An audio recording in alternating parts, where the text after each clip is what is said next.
Hey, what's up, everybody? This is Charles, and welcome you guys to another episode of the Dreamerspro Show, where we cover everything from sports, hot topics, classic debates, entertainment, and where we give you guys a fresh perspective on things and how we see them. Now, recently, as of late, the Brooklyn Nets have been playing great basketball. We recently did a video a number of days ago where we basically highlighted the fact that we weren't really hearing much about this team. And we did a video where I was like, even me, I was astonished. Something told me the other day just to check how they were doing, and it turned out, they were playing pretty well. And as we currently speak, the Brooklyn Nets still have the number one record in the Eastern Conference with a 15-6 record, and they're 8-2 of their last 10 games, which pretty much means they've won 80% of the games that they've been playing, at least over a 10-game stretch. To me, that's pretty impressive.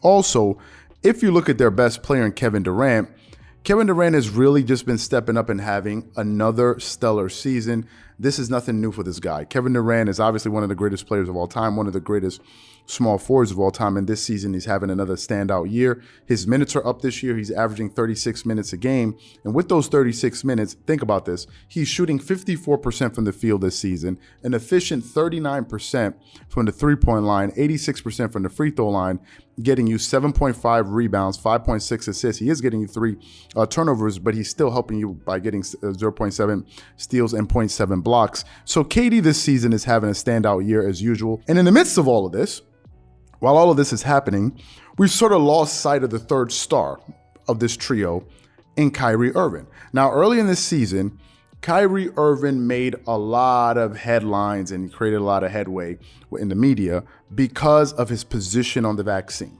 right? Some players were against it, and Kyrie Irving was one of these players that was, publicly against the idea of getting the shot. Now, I think going into this season, Kyrie Irving anticipated he'll be able to play, but then with the New York City mandate, it pretty much said you need to be vaccinated to play in certain arenas, and all the different athletes need to be vaccinated. I think it kind of threw a wrench in his plans, and it turned out that Kyrie Irving was not willing to play any games at all if it meant he was going to get the vaccine. Now, he came out and he basically said he's not against the vaccine, he's just making a stand. But now it looks as if there's some breaking news that I want to get into. So we want to read some of the things that have been coming out, and then we're going to come back and give you guys our thoughts on what's been transpiring over the last 24 hours. So let's get into that right here. The headline starts off saying Sham Charania, I hope I pronounced his name right, says Kyrie Irving won't play basketball again unless he gets traded. The article continues.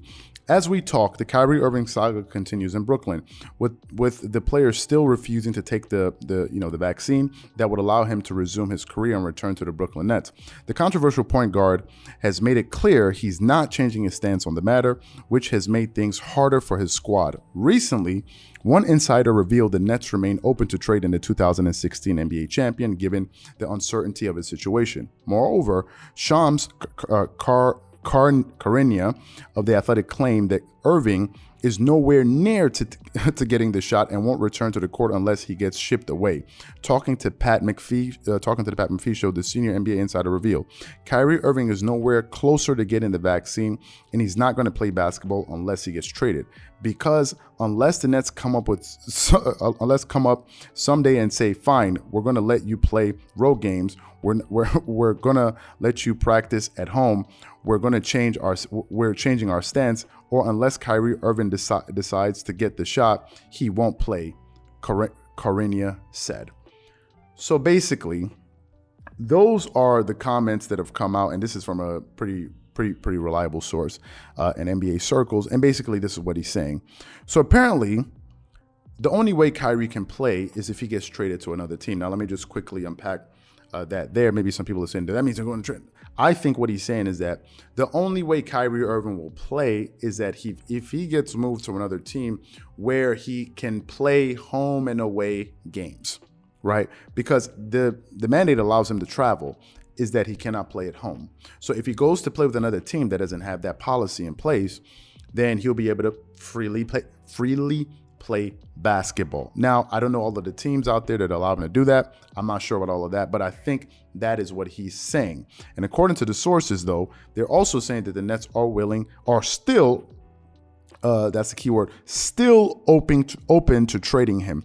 If that is in fact true, well, this brings up a few questions. One of them is this: is Kevin Durant okay with the Brooklyn Nets trading away Kyrie Irving? I think this is a very, very important question to ask. Why? Number one, Kyrie Irving is the very reason Kevin Durant decided to go play in Brooklyn. From what I've heard from Stephen A. Smith and others, KD initially wanted to go play with the New York Knicks. So Kyrie convinced him to come in this case, or go rather, whatever, whichever way you prefer, to go play with the Brooklyn Nets. He did that, right? So has it gotten to the point where Kevin Durant is like, okay, it looks as if this guy's not coming back. And if they're thinking about possibly trading him away, obviously they're going to run that by him.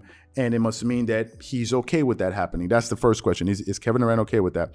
The second question is the organization truly, in fact, ready to move on? And if they are ready to move on from Kyrie Irving, are they making moves to do that? That is something that remains unclear because we haven't heard much from the situation, until now. Because one may say the organization may be justified in wanting to move Kyrie Irving, given the fact that they're winning games right now. As we mentioned at the beginning of this segment here, they're the number 1 seed in the Eastern Conference. So given the fact that they're doing pretty well without him, I think they may be more open to the idea of, okay, let's just move him and try to get something back in return, and let's just keep it pushing. That could be one of the thoughts that might be going through the head of some of the people out there, some of the decision makers at the Brooklyn Nets as it pertains to the possibility of Kyrie Irving being moved. And finally, should Kyrie Irving feel a sense of responsibility to his teammates to make it clear to them that, listen, unless they move the mandate, I'm not going to play? Meaning, given the fact that this new New York City mayor has come out and said, listen, we're not changing our stance on this thing,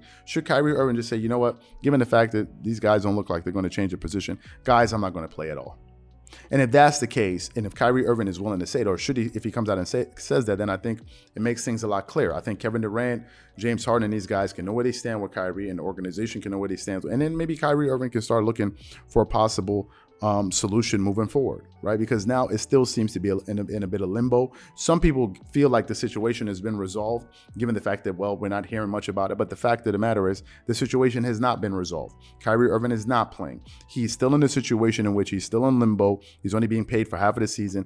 Games he's not even being paid, games that he's not playing for. And I think his contract expires next season. So listen, I think there's still a lot of gray areas there. There are a lot of questions, but this article, and given what Sham is saying, it looks like the only way that we may possibly see Kyrie Irving on a basketball court again is when he's playing with another team. So what I want to know from you guys is this. Number one, what do you think about these reports that have come out? Number two, what do you think about the questions that I've asked? And number three, how do you think this entire thing plays out? Whatever you guys think, please leave your thoughts and comments in the comment section below. Again, if you enjoyed the video, be sure to make sure you go ahead and hit the like button, hit the subscribe button, and hit the notification bell to be notified whenever we drop our content. Once again, this is Charles here from Dreamerspro, wishing you guys an amazing day and catch you guys on the next episode. Peace.